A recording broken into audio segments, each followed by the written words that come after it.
Hey Canes fans, you watching the Florida Caniac Perspective? Stay tuned.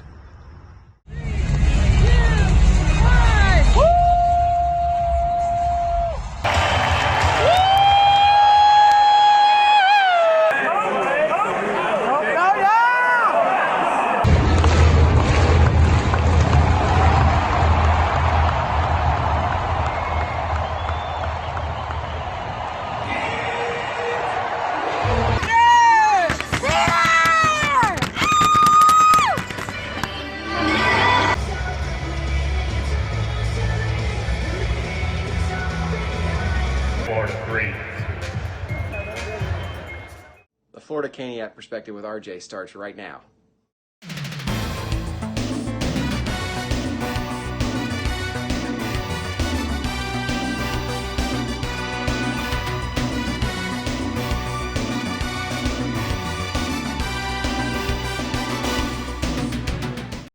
Hello and welcome to the Florida Caniac Perspective. I am the Florida Caniac. Well, the season is underway. It's been a great week of hockey so far, where Carolina just had a terrific start to this regular season. So in this episode, I'm going to break down one of those goals that Ryan Dzingel scored out there, while I'm going to show you how it was like to be in Sunrise, Florida as my second part of my Florida Caniac tour. I'm also going to touch base on Know Your Caniacs with good old friend Bobby Eagle, and we're going to get to some of your questions from hashtag AskFloridaCaniac. But first, let's talk about how this 5-1 start really came into action. So I could see Carolina Hurricanes are just leading the way in the Metropolitan Division with that 5-1 record all the way through. Of course, by the time you see this, it may be a different story, so keep that in mind. However, this is a phenomenal start here, and the scores are kind of reflecting it too, in a way, where they have won in all three different ways: a regulation win, an overtime win, and even a shootout win. So they are working and grinding their way through a typical Rod Brindamore coach type of play. I am really enjoying this, and the consistency is showing. As you can see in the standings, Eric Hallett is leading the early ways in goal scoring so far, and even Sebastian Aho got some goals much earlier in the season than we would normally see out there. Even Andrei Svechnikov is becoming quite the dishman out there, where he is leading the team in assists. Overall, this is a good sign to see here, as Carolina is really leading the charge and heading into the playoffs in dramatic, amazing fashion. However, this is very early in the season, and this is a good thing to see here, as this team is getting those points now rather than playing catch up later and on the road. The question will be down the road is, how will this team fare in November and December, where they have struggled in the past? Let's hope the culture changes for the better as we move forward. And now I'm going to show you what it was like to be in Sunrise, Florida. This is actually quite an awesome venue overall. It just unfortunately never gets filled up all the way. So I really wanted to find out why, and the answer really wasn't that shocking. It was the marketing. But there's some really cool things to check out over there, and I wanted to show you guys all what it was really like to be in Sunrise, Florida overall. So check this out and let me know what you think in the comments below.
Maniscalco was a nice guy as always. Got to chat up with him for a little bit.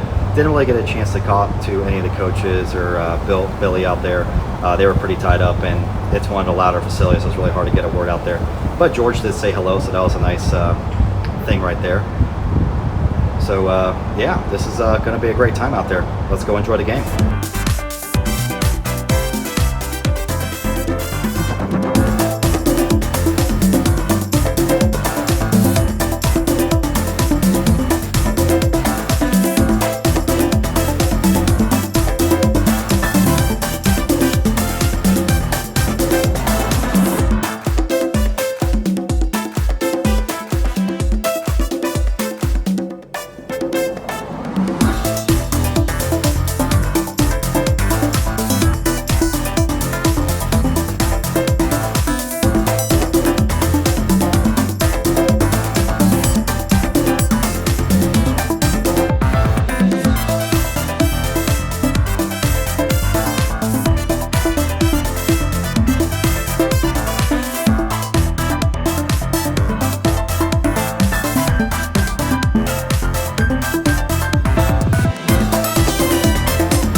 Well, I hope you guys enjoyed that little roundabout trip down in Sunrise, Florida. As you can see, there was plenty of seats still available, as it really felt like Panther fans were not really Panther fans. They were just lost in a club and they just happened to run into a hockey game. But I got to see it in action. Let's go check this out and let's break down Ryan Dzingel's goal. So let's go ahead and break down this Ryan Dzingel goal and how it really came to fruition on this power play. As you can see here, you have Eric Haula that's behind the net right here. You got Teravainen over here in front of the net. Dzingel's over here getting ready to move around. There's only one defender in this case in Dougie Hamilton, and you got Andrei Svechnikov on the other point. So what you're going to see here is you're going to see Svechnikov get the puck from Haula as he takes it around the corner here, all the way to Svechnikov. He's going to give it to Hamilton to open up this Panther player to get over here and take that bait. Passes it back over. Now you have all this space that's going to be opening up right here. Then Svechnikov is going to pass it to, which will be Teravainen, because he will be switched with Dzingel. So a little bit more confusion to head on over here when it comes to the Florida Panthers defense to kind of rearrange them a little bit, which it does work out. However, you're going to see some miscommunication here where Dzingel technically should be more up on the circles versus where Haula is supposed to be, which is supposed to be in front of the net, but it didn't work out that way. But it still worked out into the advantage of Carolina here. As I play the puck here, you will see the pass move over. There's the pass there. Notice how it confused the players all the way through as they were just opening up the ice. And there's the miscommunication I was talking about all the way through, where Dzingel buries that puck in there and we got ourselves a goal. Just like that. That is how this power play has come and grown so well, and how Ryan Dzingel got his first goal as a Carolina Hurricane. So hopefully you guys have a better understanding of how that power play goal worked out for Ryan Dzingel. Up next is the feature of Know Your Caniacs, and I went over to Bobby Eagle's house to kind of discuss how he collected that amazing group of jerseys that he gets almost all the time. You've probably recognized his names if you were bidding for those game used jerseys yourselves, and he's always the one that kind of comes out ahead. I dove in to see what was the magic sauce in that whole thing, and I learned a few things along the road if I want to start a jersey collection on my own. Check this out.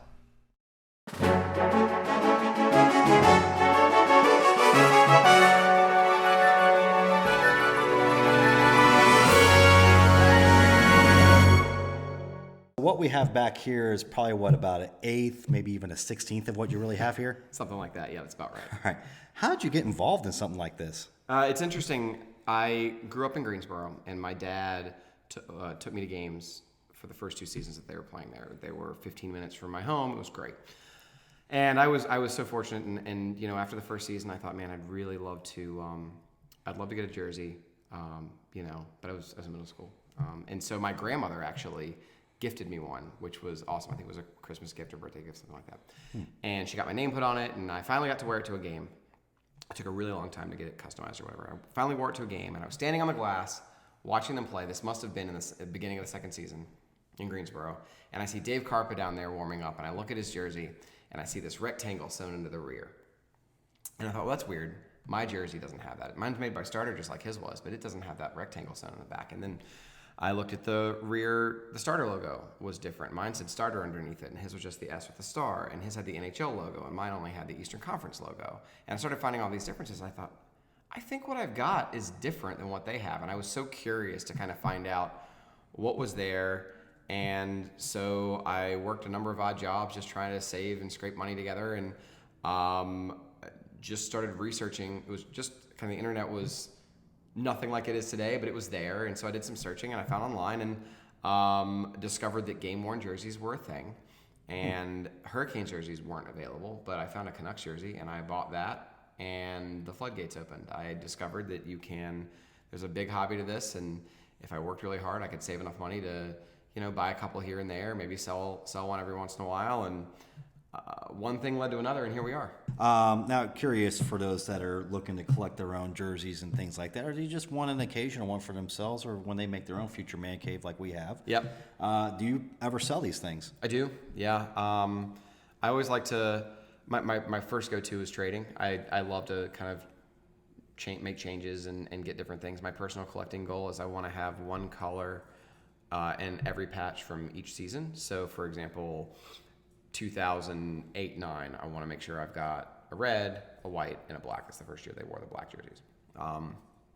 Or from a season like 16-17, I want to have red, white, and black without the 100th patch, and red, white, and black with the 100th patch. So it just kind of depends. It depends on what people are looking for. But yeah, I make sales quite regularly, and I love dealing with people and working out deals. Great. And the website will be on your screen here. So do you have any advice for somebody that's looking to do something that you're doing? I'm assuming patience is the big one that you would advise. What else would you say? I think you can't overstate patience. It's a really important thing. There are jerseys that I've wanted, or that I still want, that I haven't found in all the years I've been doing this. I got my first game worn jersey in 1999. And there are things that I still haven't found, and that's okay. Patience is a big part of it. Just when you're interacting with other sellers or other buyers, it's just being courteous, treating people the way you want to be treated. Right. I've seen so many deals go south just because buyers and sellers can't seem to respect each other a little bit more than they probably should, and I think that makes a big difference. But it's really patience and also homework. I mean, at the end of the day, you can't substitute good homework. Trying to photo match jerseys, take a look at the marks and the repairs, and try and find photos of them wearing that. Make sure that the lettering, the patches, the tags, everything's consistent, and then don't be afraid to ask for help. I'm always happy to answer questions and anytime, and then use the Facebook groups. That's the best way to find other collectors and interact. It's really easy. And I assume you keep an extensive record of every single jersey you have in this place, correct? I do. I don't keep a public record, but I keep a private, thorough spreadsheet of every single thing. And then I also have a public-facing Flickr, which I'll provide the link to you in. People can go on and browse all the things I've got. So if I grab one of these without you knowing, you'll know it's gone. I'll know. I will know. Yes. All right. I tried, everybody. What would you say the era jersey of all the years that you have here? Which would be by far your favorite era that you have? I'm a sucker. It's 97 through 1999. It's the first 2 seasons in Greensboro. If it's made by Starter, it's for me. Yeah, I love them because they're thick, they're heavy. I love the players, obviously, because it's a very nostalgic time for me. But I also really love these new Adidas jerseys. They're so thick and heavy. They show wear really nicely. They remind me, they're the closest to the original Starters that I remember experiencing. So I like it a lot. Good there. One last question. This is a tough one to ask here with all this you got going on, the 14 closets full and who knows how many thousands you got in there. And they're not all hung, everybody. I've looked through this thing. There are bins, they're everywhere. There's only one obvious question to ask. Yeah. How are you still married? Yeah, my wife is incredibly patient. I that's the only answer. So if collecting requires patience, so does, I guess, being my my significant other. My wife is amazing, and you know, she has gone with me to Jersey sales. She has been there. We have the Gator room that you saw. She helped me paint it. I mean, we just kind of it's all about partnership and support, and she's been there. So it's really fantastic. I'll bring a new jersey home. Like when I got the Whalers jersey from the December 23rd game, she was at that game with me, and so she actually was kind of very supportive when it arrived. I'll say that. So yeah, it's good. Gotcha. So if you happen to go to the auction at the PNC Arena and you're looking at those game-worn jerseys that are signed, you'll see a very familiar name almost every time on that list.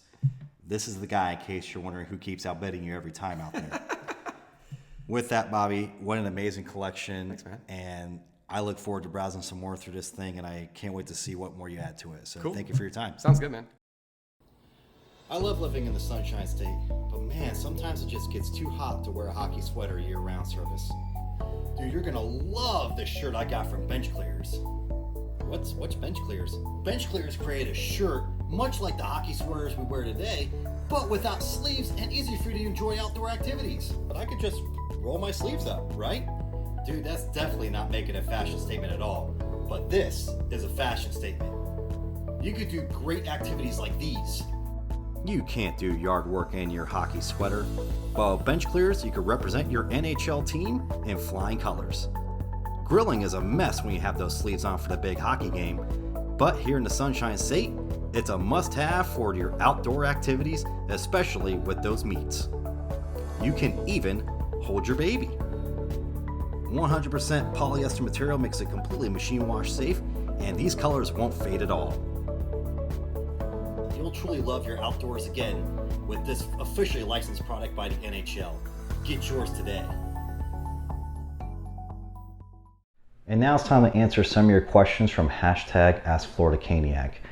If you want to submit a question to have me answer it here on the show, simply just go on Facebook, Twitter, Instagram using the hashtag and simply asking the question, and I might actually answer it for you. The first question comes from @KiltedCaniacs 1920s. This is also known as our buddy Jeff Dwyer, the Kilted Caniac you see at PNC Arena. He actually asks, what do you think the key fundamentals will be in order to get past this first long West Coast trip of the season?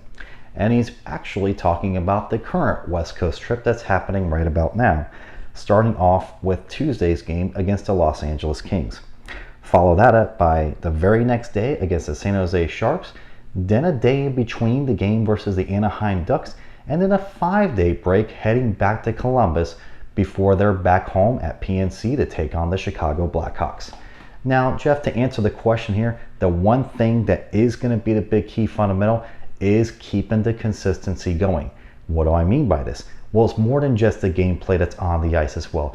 It's all the off the ice stuff that needs to take place, such as strength and conditioning and rest. Those are two key factors when it comes to road trips like this.